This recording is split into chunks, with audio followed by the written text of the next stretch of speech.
August 15th, 1944. 0400 hours. The air is thick with salt and the drone of 1,000 engines.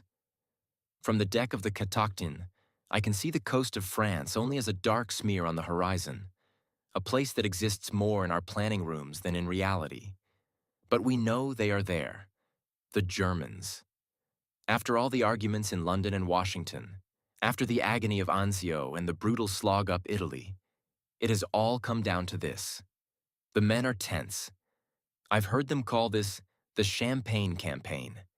I pray it is not a bitter vintage.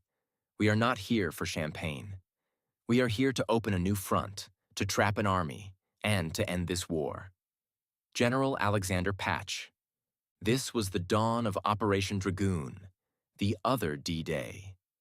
Just 3 months after the world-changing bloody landings in Normandy, the Allies were about to punch again. Hard. While Patton's Third Army was famously racing across northern France, a second massive amphibious invasion was aimed at the country's soft southern underbelly, the glamorous French Riviera. But this second D-Day, this colossal undertaking, was an operation that almost never happened. It was born from one of the most bitter strategic arguments of the Second World War. To understand Operation Dragoon, you first have to understand the fiery debate that preceded it. On one side, you had British Prime Minister Winston Churchill. He despised the plan.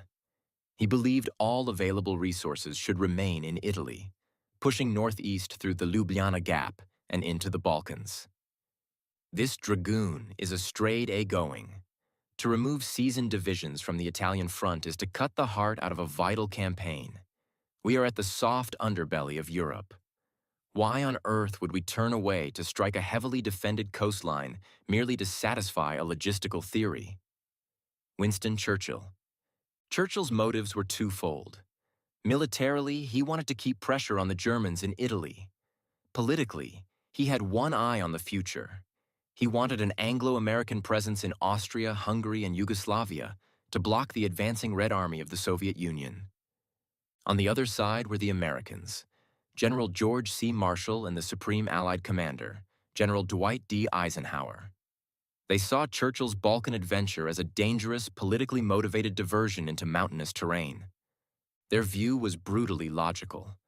The armies in Normandy were winning, but they were also outrunning their supplies.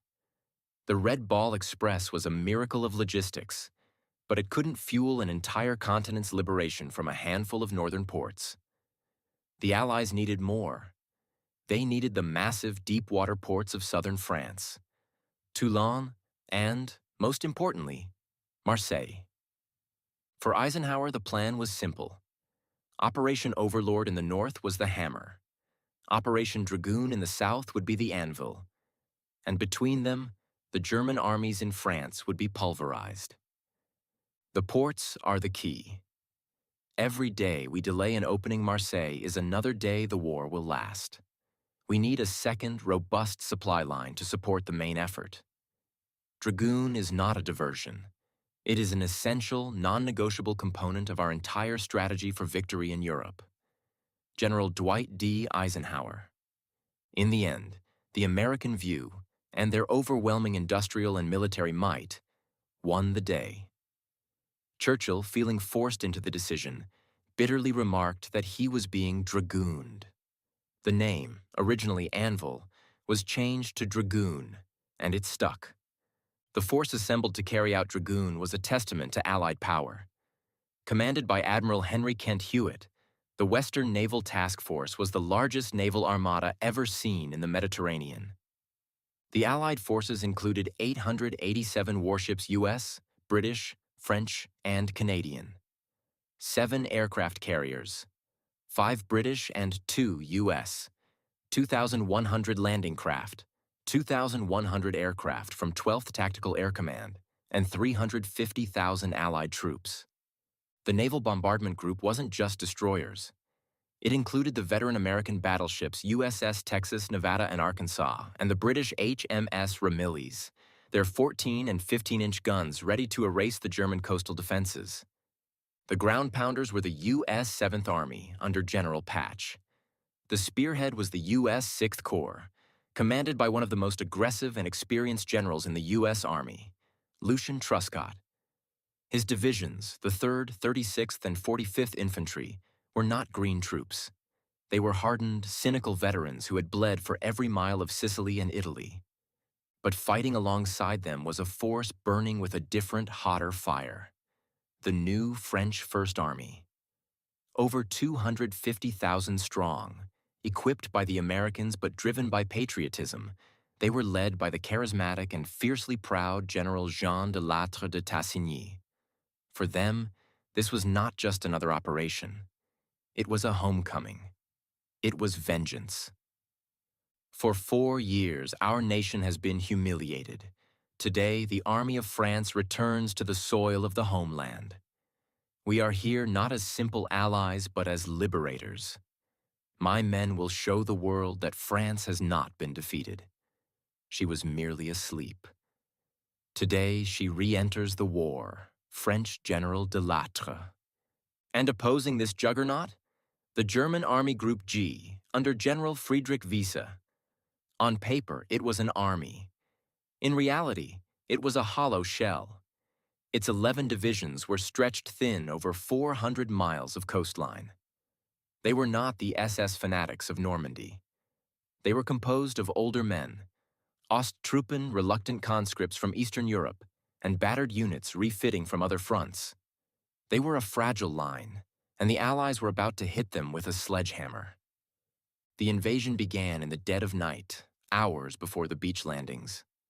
The 1st Airborne Task Force, a mixed unit of 5,000 American and British paratroopers, dropped into the rugged hills around the town of Le Mouilly. Their mission: seize the key crossroads and block any German armored reinforcements from reaching the beaches. As with most airborne operations, it was chaotic. I landed in a vineyard, cut myself loose, and couldn't see a soul. The cricket clickers were useless. You just grabbed your rifle, pointed yourself toward the sound of the guns, and hoped to hell the next man you met was a friend. Private Hone, R. Red Hanger, 517th PIR. And in the darkness, the elite U.S.-Canadian 1st Special Service Force, the Devil's Brigade, was scaling the sheer cliffs of the Ile du Levant, their K-bar knives in their teeth, to silence a critical German gun battery. The first strikes had been made. Now, the main blow. At 0800 hours, H hour, the main assault began. For over an hour, the fleet and thousands of aircraft pounded the German defenses. The noise was so loud, men on the ships claimed it felt like a physical punch to the chest. The landings were split into 3 main beaches: Alpha, Delta, and Camel. General Lucian Truscott, watching from his command ship, knew the bombardment was key. But the real test was now. The beaches were a potential killing ground. The air reports and the bombardment gave us confidence, but you never know until the ramp drops. I told my men, speed is everything. We must get off the sand and into the hills before the enemy can react. We are not here to hold a beach. We are here to destroy an army. General Lucian Truscott. And the ramps dropped. The men of the 3rd, 36th, and 45th Divisions, braced for the meat grinder of an Omaha beach, were stunned. The pre-invasion bombardment had been devastatingly effective. German coastal batteries were silenced, their frontline trenches obliterated. We heard all the stories from Normandy, you know? Guys in our outfit were veterans from Anzio, and they were scared. We were braced for hell. But we hit the beach, and nothing. I mean, there was some machine gun fire, some 80s way back. But the big stuff, it was just gone. The Navy boys did their job. By 10 a.m., I was a mile inland, and the main enemy on that first day wasn't the Germans. It was the god-awful heat in the hills. Private First Class Mike Russo, 3rd Infantry Division. By nightfall on August 15th, the Allies had landed over 90,000 men and 14,000 vehicles. They had ripped a 50-mile-wide gash in the German defenses. The beachhead was secure. Phase 1 was a spectacular success. the German commander, saw the writing on the wall. His coastal line was gone. His only hope was to pull his 19th Army back and escape north up the Rhone Valley. But the Allies had two different simultaneous objectives. The first was emotional and strategic, the liberation of the ports. This task was given to General de Lattre and the French First Army. This was no champagne campaign. Hitler had ordered the fortress ports of Toulon and Marseille held to the last man. The German garrisons, cut off and fanatical, fortified the ancient forts and city blocks. What followed was a brutal 10-day battle of street-to-street, house-to-house fighting. It was here that de Lattre's Moroccan Goumiers, specialists in mountain and urban warfare, proved terrifyingly effective, scaling buildings and outflanking German strongpoints. On August 28th, the German commanders in both cities surrendered to the French. Marseille, Toulon, they are French again. My men, the sons of France and her empire, have washed away the stain of 1940 with their own blood. The world will see. France has returned. General de Lattre. While the French were fighting their war of liberation, the Americans under Truscott were fighting a war of pursuit. The U.S. V-4 Corps, motorized and fresh, began a lightning race north, shadowing the retreating German 19th Army. Their goal: to get to the trap at Montélimar before the Germans could escape. For the German Army Group G, the situation had deteriorated from a retreat to a rout. The local French resistance, the FFY, rose up en masse, sabotaging bridges, cutting communication lines, and ambushing columns. And from the sky came hell. The Allied air forces, flying from carriers and newly captured fields in Corsica and France, owned the sky. They turned the single, narrow Rhone Valley highway into a 40-mile-long shooting gallery. Enemy air superiority is total and annihilating. Our columns cannot move by day. We have no fuel, no ammunition, and no communication. The roads are a graveyard of our own burning equipment. Morale has collapsed. We are not retreating. We are being hunted. The German 19th Army, nearly 250,000 men, effectively ceased to exist as a coherent fighting force. It was a complete tactical and psychological breakdown. Axis morale in the south hadn't just been dented, it had been shattered. The race culminated on September 12th, less than a month after the landings. Near Dijon, a patrol from the 36th Division linked up with a patrol from Patton's 3rd Army. The anvil from the south had finally met the hammer from the north. The pincer was closed. All of France, save for a few holdout pockets, was liberated. The speed and astonishing success of the campaign were historic, but it was not without cost. Allied casualties were 17,000 killed, wounded, and missing.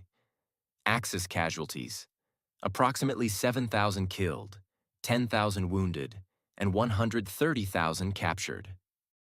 The Allied casualties, while tragic, were a fraction of what was feared. But for the Germans, it was an unmitigated disaster. They had lost an entire army. The 130,000 prisoners taken were a devastating blow to the Wehrmacht's ability to defend Germany itself. And the strategic prize? It was even greater than Eisenhower had hoped. The ports of Marseille and Toulon were captured largely intact. By October, they were unloading 17,000 tons of supplies per day.